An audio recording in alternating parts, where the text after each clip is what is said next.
Una situación geopolítica que sigue escalando. Hoy tuvimos un ejemplo con la incautación de este carguero ruso que ha llevado a declaraciones también de protesta de Moscú contra Donald Trump. Soledad Agüero nos va a contar más al respecto. Sole, buenas noches. Sí, Hola, Sole. Daniel Maca, efectivamente, y es además la primera vez en la historia moderna que Estados Unidos incauta una embarcación con bandera rusa, lo que lleva a pensar de hasta qué punto pueda seguir escalando ahí la tensión entre Estados Unidos y el Kremlin, porque efectivamente ahí hubo una respuesta de parte de Rusia, porque dijeron que Estados Unidos estaba violando el derecho marítimo, porque dijeron que tenían autorización para navegar con bandera rusa, que habían pedido un permiso temporal el 24 de diciembre y están pidiendo ahora que le den un trato digno y humano a la tripulación que fue trasladada a Estados Unidos en esta incautación doble, una en el Atlántico, que es esta embarcación de bandera rusa, y otra en el Caribe, una embarcación que por cierto habían estado siguiendo durante semanas,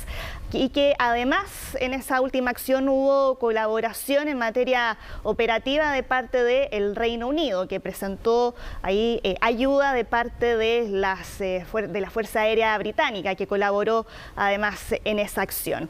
Pero mucho hemos estado hablando también durante estos días de cómo la intervención de Estados Unidos en Venezuela también le abrió el apetito a Donald Trump por otros territorios, por ejemplo, Groenlandia. Pero detengámonos ahora en por qué esta isla en el Ártico es importante para Donald Trump. Partamos revisando su ubicación, vamos a revisar un mapa porque es clave saber dónde está situado Groenlandia para poder comprender su importancia. Está ahí en el Ártico entre Estados Unidos y Europa, tiene además una base militar en un sector de Groenlandia que es además un territorio semiautónomo, que es parte del Reino de Dinamarca, que es miembro de la OTAN.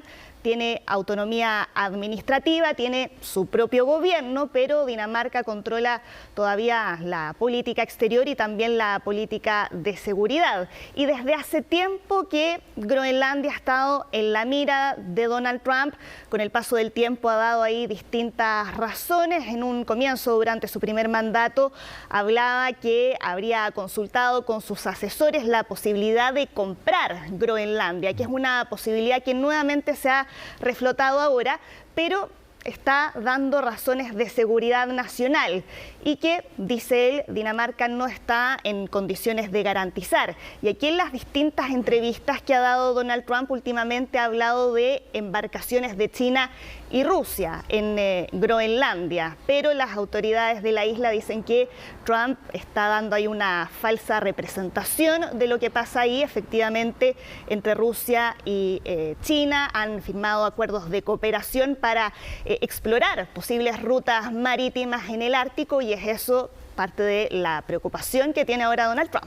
Claro, y además hay muchas dudas respecto a cuáles son los recursos naturales que pudiera haber en Groenlandia, las llamadas tierras raras, que son los minerales del futuro, que todavía no están 100% explorados en esa tierra, prácticamente cubierta por el hielo, y que podría en un futuro ser muy rica en ese tipo de minerales. Y lo otro es la posición estratégica, porque si pensamos por el Polo Norte, tiene mucha cercanía, por ejemplo, para llegar a Rusia. Exactamente, por eso ahí la importancia de mostrar el mapa y la ubicación, la importancia geoestratégica, pero tú también, Maca, mencionas algo que es muy importante, que son los recursos naturales, los minerales raros, que son claves, por ejemplo, en la industria tecnológica, sobre todo en estos momentos cuando China está amenazando con restringir la exportación de esos minerales. Y ahora lo que han dicho entonces desde la Casa Blanca es que Donald Trump estaría considerando distintas opciones para quedarse con Groenlandia. No han descartado incluso el uso de la fuerza, lo cual ahí tendría consecuencias para el futuro de la OTAN, porque Dinamarca, que es parte de la OTAN, salió ahí la primera ministra de ese país a decir que si es que Estados Unidos ataca un miembro de la OTAN, eso sería el fin de la alianza. Claro, recordemos que el tratado de la OTAN dice que un ataque contra un país de la OTAN es un ataque contra todos. Si Estados Unidos atacara a un territorio danés por la fuerza, como es Groenlandia, para quedarse con él, en teoría todos los países de la OTAN deberían repeler el ataque, entre ellos el mismo Estados Unidos. Eso es lo insólito de la situación. El problema es que los dos pertenecen a la OTAN y esa parte no está descrita en el tratado. Porque obviamente jamás se pensó que fuera siquiera posible que Estados Unidos amenazara a un país de la OTAN, que son supuestamente los aliados, para estar en contra de Rusia. Claro, y por eso hay la respuesta enérgica de prácticamente ahí todos los países europeos que se han cuadrado detrás de Dinamarca, y con también algunas voces dentro de Estados Unidos que han dicho que la prioridad de Donald Trump sería la vía diplomática, pero también hay otros personeros dentro de la Casa Blanca como Stephen Miller que han dicho que Estados Unidos tiene derecho a tomarse ese territorio. Vamos a estar atentos la próxima semana porque va a haber una reunión entre el secretario de Estado Marco Rubio con las autoridades danesas para tratar precisamente este tema. Gracias, Sole. Muy buenas noches. Gracias, Sole. Buenas noches. Bueno, y es así como la intervención de Estados Unidos en Venezuela, la captura de Nicolás Maduro, ha tenido otros efectos, otras repercusiones en Groenlandia y mucho más cerca en Colombia, ya lo decíamos al iniciar este noticiero. Vamos a tomar contacto con Roberto Cox, que está en Colombia, que ha sido testigo de estas movilizaciones a las cuales ha llamado el presidente Gustavo Petro en respuesta a Donald Trump. Roberto, ¿cómo estás? Hola, buenas noches. Buenas noches. Hola, ¿qué tal, Maca, Daniel? Escuchaba recién el gran relato de Soledad Agüero. Estaba escuchando al mismo tiempo el discurso que en estos momentos está dando Gustavo Petro en Bogotá. Recordemos que el presidente colombiano había convocado a marchas en las principales ciudades de Colombia. ¿Y por qué es interesante saber qué está diciendo esta hora Gustavo Petro? Porque medios colombianos han confirmado que hace muy poquito, de hecho la aparición del presidente colombiano se retrasó en el centro de Bogotá, porque hace muy poquito el presidente de Colombia habló por teléfono con nada más y nada menos que el presidente de Estados Unidos, Donald Trump. Medios de Colombia señalan que habría sido un llamado telefónico que duró aproximadamente 15 minutos y que el tono de ese llamado habría sido relajado y cordial. No se sabe bien, no se conoce bien todavía cuál es el contenido de esa conversación, por eso yo estaba acá muy atentamente escuchando las palabras en vivo del presidente de Colombia para saber si hacía referencia a esa conversación, pero aún no se ha referido a detalles de lo que pudieron haber conversado ambos presidentes. Vamos a estar muy atentos entonces a ese discurso de Gustavo Petro. Yo les contaba que existía esta gran convocatoria durante el día de hoy hecho por el gobierno colombiano en repudio a las amenazas del mismo Donald Trump. Una convocatoria que tenía lugar en las principales ciudades de Colombia. Cúcuta no fue la excepción, aunque la convocatoria no fue multitudinaria. Cúcuta es una ciudad de aproximadamente 1 millón de habitantes y yo les diría que a la marcha del día de hoy, acá en el centro, acá a mi espalda, habrá convocado alrededor de 200, 300 personas como mucho, pero bueno, muchos acá vecinos me decían, ojo, es una convocatoria aceptable teniendo en cuenta que Cúcuta es una ciudad que suele votar por la derecha más que por la izquierda. Bueno, me crucé con todo tipo de manifestantes. Obviamente están a favor de Gustavo Petro y completamente en contra de lo que hizo Estados Unidos en territorio venezolano. Los invito a escuchar algunas declaraciones de quienes se juntaron a manifestar hoy en el centro de Cúcuta. Escuchemos. Vinimos a representar la democracia. ¿Por qué? Porque actualmente el presidente de los Estados Unidos está desconociendo el Estado de Derecho. Al invadir de esta manera Venezuela es una clara violación, al Estado de Derecho. Por ello, invitamos a la gente, al común denominador de la gente, a que tome una conciencia colectiva. ¿Por qué? Porque esto que está haciendo el señor Trump impunemente con Venezuela, ya declaró que le puede pasar a nuestro país, Colombia, que le puede pasar a Brasil, que le puede pasar a México y que le va a pasar a Cuba y a Groenlandia. Nuestro presidente Gustavo Petro ha convocado a movilizar el pueblo colombiano en contra de la intromisión, en contra de la vulneración y la autodeterminación de los pueblos y de nuestra soberanía por parte del imperialismo norteamericano que a través de la historia ha arrasado con los pueblos más humildes y el poder carcome, el poder corrompe. Mire lo que muchos filósofos han afirmado sobre el poder absoluto, un poder absoluto esto es un poder de guerra. Roberto, además, toda esta escalada entre Estados Unidos y Colombia se cruza con la campaña electoral en Colombia, algo que ya hemos visto que Donald Trump ha intervenido en elecciones en Honduras, en Argentina, y ahora está comenzando una campaña presidencial en Colombia, y también ese es un factor relevante. El presidente Petro no es demasiado popular, pero hay un candidato de izquierda que sí está liderando las encuestas, por lo tanto habrá que ver cómo también el factor Trump mueve las preferencias del electorado en ese país.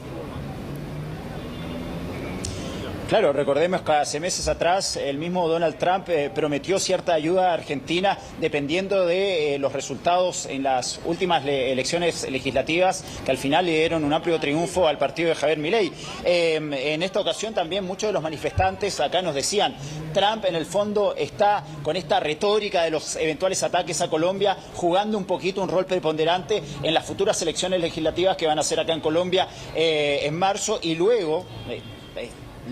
inmediatamente después vienen las elecciones presidenciales donde actualmente el candidato de la izquierda, el candidato oficialista, es el que lidera las encuestas, pero está pasando algo muy parecido a lo que pasó en nuestro país. Hay un candidato de centro derecha y un candidato de extrema derecha que están en segundo y tercer lugar y que podrían unir fuerzas en segunda vuelta y así quedarse con la victoria. Algo muy parecido a lo que ha pasado en nuestro país. Estoy viendo más información de último minuto acerca de esta llamada entre Gustavo Petro y Donald Trump. Hay medios colombianos incluso que aseguran que no fue una llamada de 15 minutos. Por ejemplo, según Blue Radio de Colombia, la conversación habría durado incluso 40 minutos y hablan de una conversación en tono cordial. Bien, sigamos revisando más declaraciones que obtuvimos hoy durante la marcha convocada por el gobierno colombiano. También tuvimos la oportunidad de conocer a Magdalena. Ella es una señora de 65 años, colombiana, pero que vive hace mucho tiempo en Venezuela. Es muy interesante escuchar qué fue lo que nos dijo.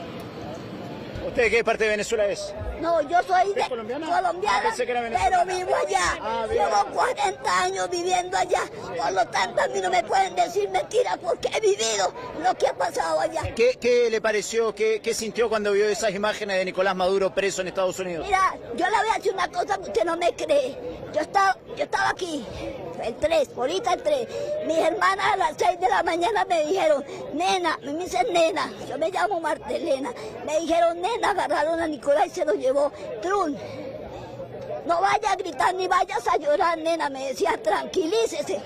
Y yo la volteaba a mirar y le digo, él va a regresar. ¿Usted cree que en Venezuela hay una democracia? Sí la hay, sí la hay, sí la hay, sí la hay. Y él respeta mucho al pueblo. Y no hay violencia, ¿verdad? Y él ha limpiado mucho a Venezuela, gracias a Dios. Lo mismo fue el presidente Chávez, igualito el presidente Chávez fue así y le dio el legado y Nicolás Maduro lo ha llevado perfectamente. Magda, ¿sí? ¿Por qué se han ido 8 millones de venezolanos del país? Venezolanos que son desagradecidos, muy desagradecidos. ¿Por qué? Porque son desagradecidos, porque quieren el montón de plata, porque en la mente tienen que la gota de petróleo es de ellos y nadie se los quita. Por supuesto que es de los venezolanos, ¿cómo no? Pero eso hay que trabajarlo para poder darle plata a los venezolanos. Y ellos creen en los demás, pero hoy en día se han dado cuenta lo duro que es eso, vivir con Trump y con la oposición. Bien, enardecida está Magdalena defendiendo también la obra de Nicolás Maduro. Ella es colombiana, pero vive hace mucho tiempo en Venezuela. Nos había costado mucho en estos días encontrar a partidarios del chavismo. Generalmente los venezolanos que uno encuentra acá en Cúcuta son opositores a la dictadura de Nicolás Maduro, pero esta vez, en momentos en que hubo una convocatoria del gobierno colombiano, varios de ellos sí estaban de acuerdo con lo que estaba pasando en Venezuela y las medidas que estaba tomando entonces el gobierno de Nicolás Maduro. Y nos encontramos también con un personaje muy particular. Nos encontramos con nada más y nada menos que Simón Bolívar. Ustedes se preguntarán, bueno, Simón Bolívar, el mismo prócer, Miguel Ángel, él es historiador, él es profesor y llegó representando al prócer en esta ocasión. Escuchemos qué nos dijo. No es a tu pueblo al que odiamos, Norteamérica, sino tu máscara de guerrero. Así lo dijo Pablo Neruda, el poeta chileno. Y hoy le digo yo al presidente Trump, respeto por la soberanía de los pueblos, sea de Sudamérica o de cualquier parte del mundo. Ya lo hizo con Irak, lo está haciendo allá en Gaza, lo hace donde quiera. quiere invadirlo todo y quiere apoderarse de todo. Calme su ambición, su ansia de poder. Usted solamente es un ser humano. Y como ser humano le digo, póngase la mano en el corazón y respete a los pueblos libres de Sudamérica. Hace 22 años exactamente, camino a la patria colombiana y suramericana. He ido a diferentes lugares de Sudamérica llevando este personaje con una pedagogía histórica, de manera directa, diciéndole a los niños y las niñas, a los adolescentes, a los adultos de corazón de niño, que Bolívar vive en el corazón del pueblo.